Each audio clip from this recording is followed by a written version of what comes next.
two men were racing toward a life-changing interview when they saw a woman shivering beside her broken-down car. The black man chose to help, knowing it meant walking into the interview late.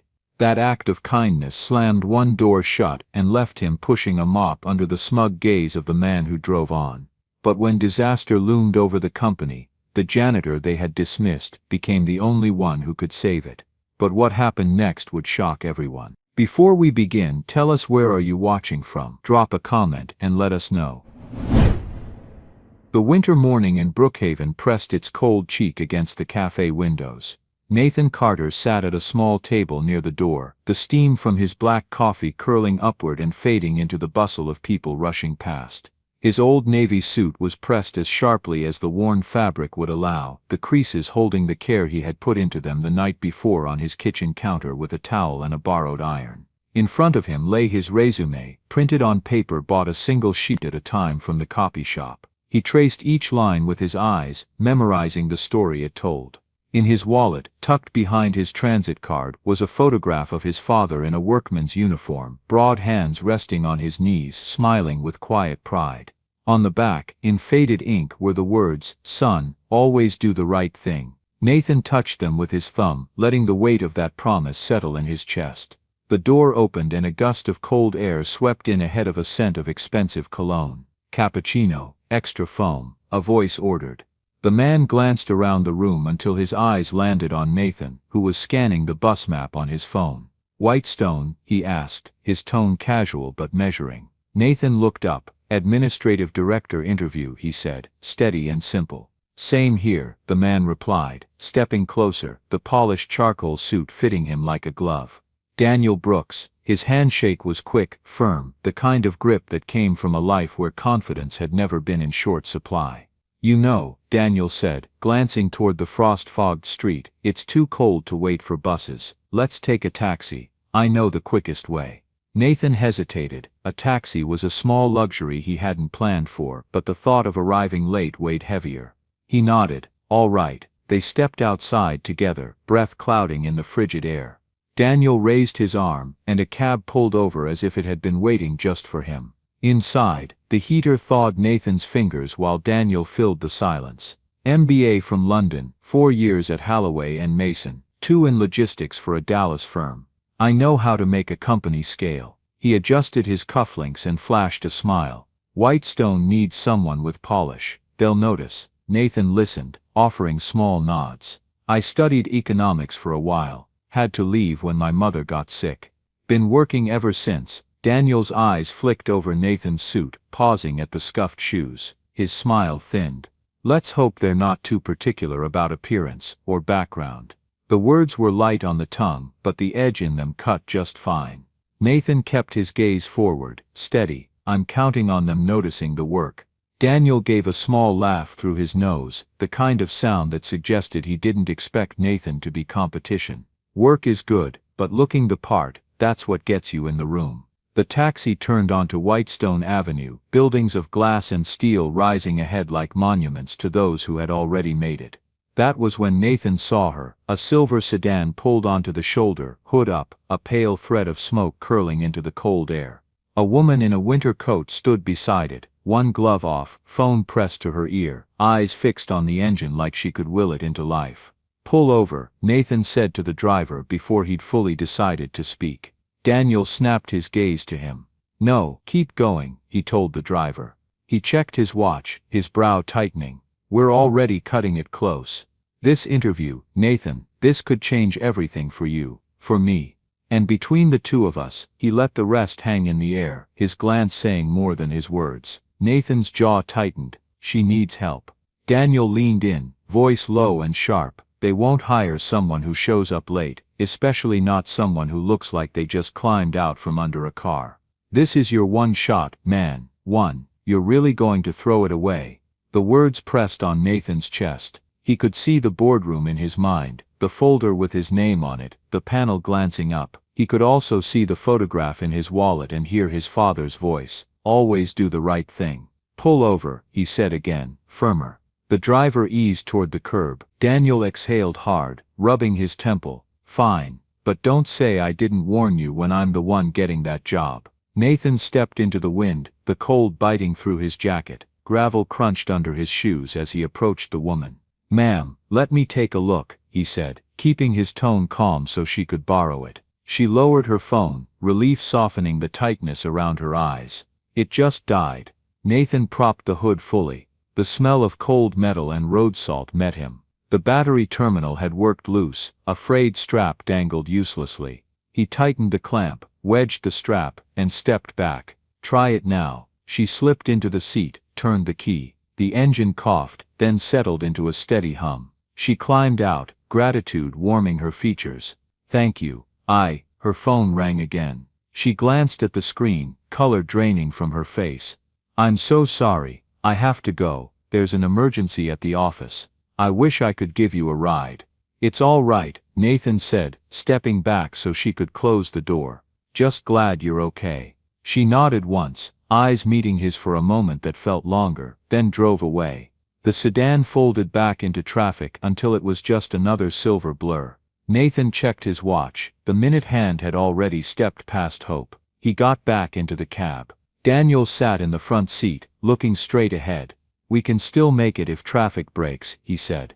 Then glancing at Nathan in the mirror, "Let's at least look like we belong when we get there." Nathan looked out the window as the city moved past, office lights winking on one by one like hesitant promises. His heart slowed, the decision already made. He had chosen, and now the day would choose back. The revolving glass doors of Whitestone Tower loomed ahead, their polished brass handles glinting in the pale winter sun. Nathan Carter pushed through them with a sharp breath, his cheeks flushed from the wind, his hair ruffled from the hurried walk. The lobby spread out in marble and glass, with the kind of quiet that spoke of money, thick rugs absorbing the sound of expensive shoes, fresh flowers in tall vases, the faint hum of a distant espresso machine. He glanced at the clock on the reception wall, 9:15, 15 minutes late. Behind the front desk, a woman with dark auburn hair and a crisp cream blouse looked up, her nameplate read Monica Reyes. Her eyes flicked over Nathan, his neatly pressed but clearly worn suit, the scuffed leather briefcase, the breath still catching in his chest. She offered a polite smile, but there was a shadow of hesitation as she took his resume. Her manicured fingers turned the pages with professional efficiency, yet when she noticed the time stamped on the interview list, her lips pressed together almost imperceptibly. "I'm sorry, Mr. Carter," she said in a voice smooth but restrained. "The position of administrative director has just been filled." Nathan's hand tightened on the strap of his briefcase. The words hung in the air like frost, clear and cold. Before he could respond, the door to the inner hallway swung open and Daniel Brooks emerged, his cologne arriving a moment before his smirk. He was adjusting his tie, a single sheet of paper tucked under his arm. "Well, what do you know?" Daniel said, his tone light but edged. "I told you they value punctuality here, and guess you didn't even get the chance to try." He gave a short laugh, the kind meant for an audience, and glanced knowingly at Monica as if to confirm his own prediction. "Good luck though. Maybe next time." Nathan's jaw tightened, but he didn't answer. His father's voice, that quiet moral compass, whispered in his head, "Dignity costs nothing, but it can be all you have left." He forced himself to nod. Daniel gave him a final pat on the shoulder, more a shove than a pat, and walked out into the winter air, his shoes clicking against the marble as if marking victory. Monica studied Nathan for a moment longer, something thoughtful in her gaze. He wasn't pleading, he wasn't defensive, he simply stood there, still holding himself with the same measured calm he must have had when he walked in, even with the door to his opportunity closed. She tapped the edge of his resume against the desk. "There's one other opening," she said finally. "Temporary, janitorial work. The pay isn't much, but it's here in the building." Her eyes held his for a moment, searching for a reaction. "Would you consider it?" The offer landed in Nathan's mind like a stone dropped in deep water. Part of him bristled after all the years of saving, the night classes he never finished, the morning he had just spent choosing to help a stranger over his own shot at this job. But another part, the part that had learned to make room for hope in unlikely places, began to turn it over. He thought of the company itself. The name Whitestone had always carried a kind of weight in his mind. He thought of the rent due next week, the grocery bill waiting on the counter, the electricity notice folded in his jacket pocket. And he thought of the fact that sometimes the only way through a locked door was to find another way inside. "I'll take it," Nathan said quietly, but with a steadiness that made Monica's lips curve just slightly, not in pity but in a small private nod of respect. She called someone from security, and within minutes Nathan was in a narrow office behind the service corridor, being handed a folded set of green coveralls. The fabric smelled faintly of detergent and metal polish. He unfolded them slowly, his fingers brushing over the stitched name patch that read staff in block letters. Slipping into the uniform felt like walking away from something he had chased for years. Yet as he zipped it up, he told himself the truth he needed to hear: he was still inside the walls of Whitestone. And walls, no matter how high, could be climbed from the inside just as well as from the front gate. He stepped out into the hallway, the muted sounds of the lobby replaced by the distant thrum of vacuum cleaners and the scent of industrial cleaner. Somewhere above, in one of the glass-walled offices, Daniel Brooks was probably shaking hands, his laugh echoing over the city view. Nathan adjusted the strap of his cleaning cart and began to walk. His shoes squeaked against the polished floor, but his heart was quieter than it had been that morning, not because the sting had faded, but because a small stubborn seed of resolve had taken root. Nathan spent his first week learning the rhythm of Whitestone's gleaming halls, moving from one floor to another with his cleaning cart, keeping his head down but his ears open. He noticed how people's eyes slid past him, as if the blue uniform rendered him invisible. Daniel, on the other hand, made sure Nathan felt noticed in the worst way. More than once, Daniel had left coffee rings on his desk and pointed at them with a smirk, saying, "That's why we keep you around." Nathan never answered, just wiped them away and kept moving. Monica, who often stayed late to finish paperwork, began to greet him with a polite nod, once even thanking him when he quietly picked up a stack of documents she had dropped. Isabella crossed paths with him only twice that week, once in the lobby, when he held the door for her during a rainstorm, and again in the elevator, when she caught him glancing respectfully at the framed photographs of the company's history instead of staring at his phone like most. By the end of the week, he knew which offices were locked after hours and which ones were left ajar, and he understood something important at Whitestone: doors, literal and otherwise, opened only when someone decided you belonged on the other side. The first week at Whitestone passed in quiet, almost invisible routines. Nathan kept his head down, learning the building's rhythm, the coffee carts that rolled in at 9, the way executives spoke in clipped phrases near the elevators, the moments when everyone seemed too busy to notice a man in a green uniform. He cleaned offices before meetings, emptied bins after them, and memorized faces without being introduced. On Wednesday afternoon, Monica asked if he could take care of the executive floor while the regular staff was on rotation. Her tone was polite, almost apologetic, as if she knew the assignment came with sharper eyes watching. "It's quiet up there," she said. "Just keep out of the way if a meeting's in session." That was how Nathan found himself outside Daniel Brooks's corner office, the skyline of Brookhaven stretching like a frozen river beyond the glass. Daniel was at his desk, flipping through papers with the distracted air of someone already thinking about his next appointment. The late afternoon light slanted through the tall glass windows of Whitestone's executive floor, painting the polished desks in warm gold. Nathan Carter pushed his cleaning cart along the hallway, the faint scent of lemon polish following him. His steps were steady, his mind half on the rhythm of work, half on the weight of the uniform he still wasn't used to wearing. In the corner office, Daniel Brooks sat behind a sleek black desk, tapping his pen against a thick stack of papers. "These," Daniel said, waving a bound report like it was nothing more than a takeout menu, "are the quarterly financials for the board. Big deal stuff." He flipped through a few pages without really looking, then slid the folder to the edge of the desk. "I just need to sign them after the meeting. Don't mess with the papers, all right?" His tone carried the same condescension as always, half joke, half command, as if Nathan were incapable of knowing which end of a pen was which. Daniel stood, grabbed his coat, and with a quick tap of his keyboard, locked the computer screen. "Back in 20, he said over his shoulder before disappearing into the hallway, leaving the faint echo of his cologne behind. Nathan bent over to dust the edge of the desk, his hand moving automatically over the smooth surface. That was when his eyes drifted, almost by accident, to one of the open pages in the report. He wasn't looking for trouble, but a number in the inventory column caught his attention. He frowned, leaning closer. The figure didn't match what he knew about standard margins.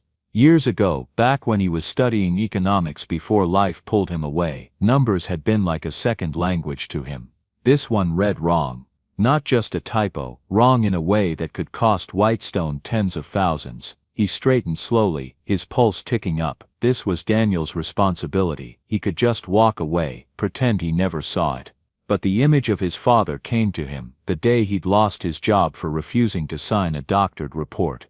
Nathan had been a teenager then, watching pride and pay vanish in the same breath. He glanced at the door, empty hallway. Daniel's computer sat in sleep mode, the screen dark. Nathan hesitated, only a second before sliding into the leather chair. His fingers hovered over the keyboard, then typed Daniel's password, a lazy obvious guess he had overheard once when Daniel bragged about how nobody could ever figure it out. The desktop blinked to life. Navigating through the folders, Nathan found the spreadsheet behind the printed report. The mismatched figure stared back at him like a warning light. He pulled out his phone and dialed a number he hadn't used in years. "Rick," he said quietly, when the voice answered, "I need you to confirm something for me. Inventory totals for the last quarter, warehouse beat." Rick, a friend from Nathan's short-lived job in logistics, grumbled but pulled the records. "That number in the report. It's off, way off. You didn't hear it from me, but it smells like somebody's trying to make the shortfall look smaller than it is." Nathan's jaw clenched. Whether it was a careless error or something more deliberate, leaving it would hurt the company. And Daniel wouldn't be the one paying for it. Someone else, someone lower, always did. He started correcting the figures line by line, his fingers moving with quiet precision. The office seemed to shrink around him, the hum of the air vents loud in the stillness. At any moment, Daniel could return, and Nathan knew exactly how this would look. An hourly janitor in the executive chair inside a director's computer. When he finished, he saved the file, printed a new report, and stacked it neatly on top of the original. He adjusted the angle of the stapled corner so it matched Daniel's usual style. No notes, no initials, no sign he had touched it. Just clean numbers where there had been costly mistakes. He stood, smoothed the green uniform over his chest, and picked up his dusting cloth again. By the time Daniel returned, chatting into his phone and tossing his coat over the chair, Nathan was back at the far side of the office, polishing the window trim. Daniel didn't glance at the papers. He didn't notice anything different at all. But Nathan felt the weight of what had just happened settle deep in his chest. Not pride, exactly, and not fear, but the strange mix of both that comes from knowing you've stepped beyond your place for the right reason. He pushed his cart out into the hallway, the wheels whispering against the carpet. No one would know, no one would thank him.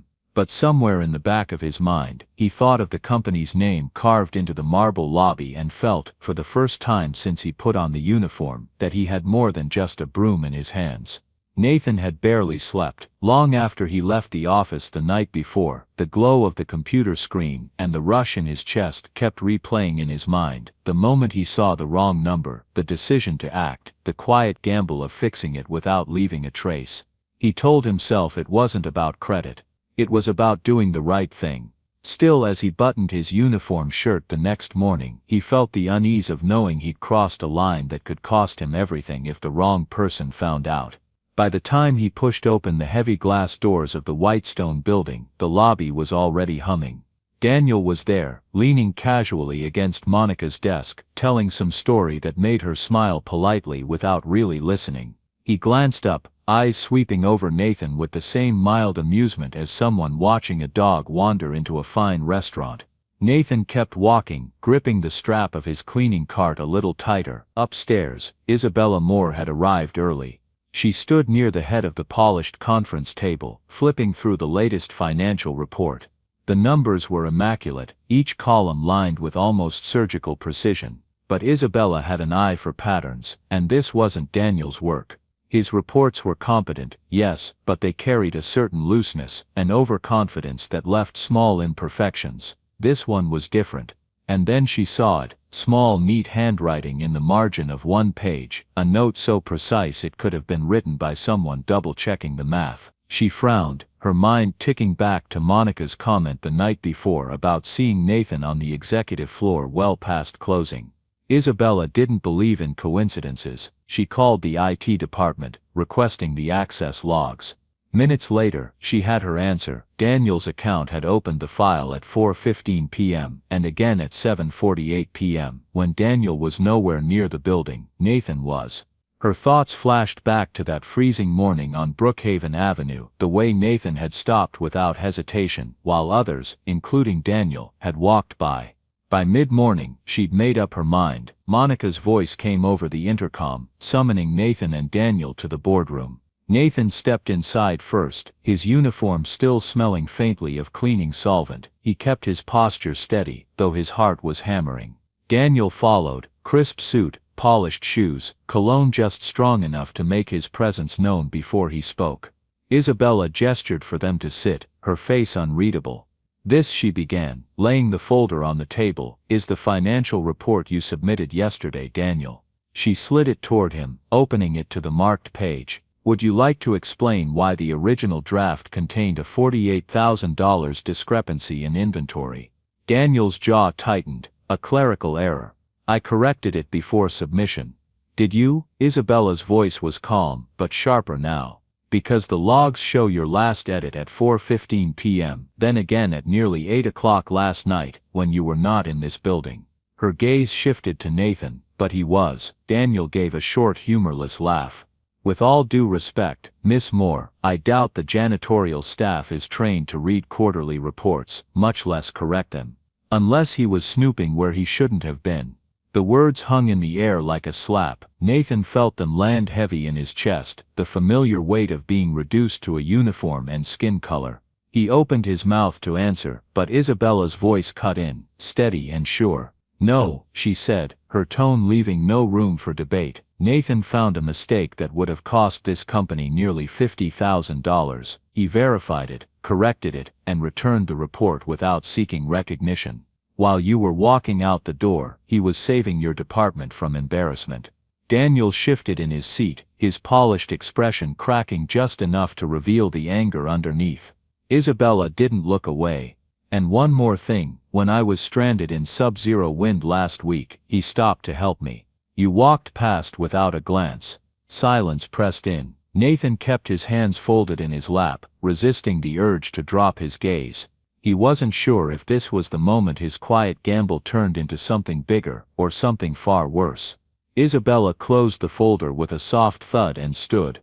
"I expect better judgment from my executives," she said, her voice measured but final. "Daniel, you may go."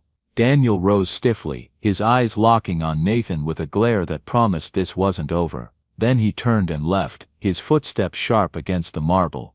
Nathan stood too, waiting for some indication of what came next. Isabella studied him for a long moment, as if weighing whether to say what was on her mind.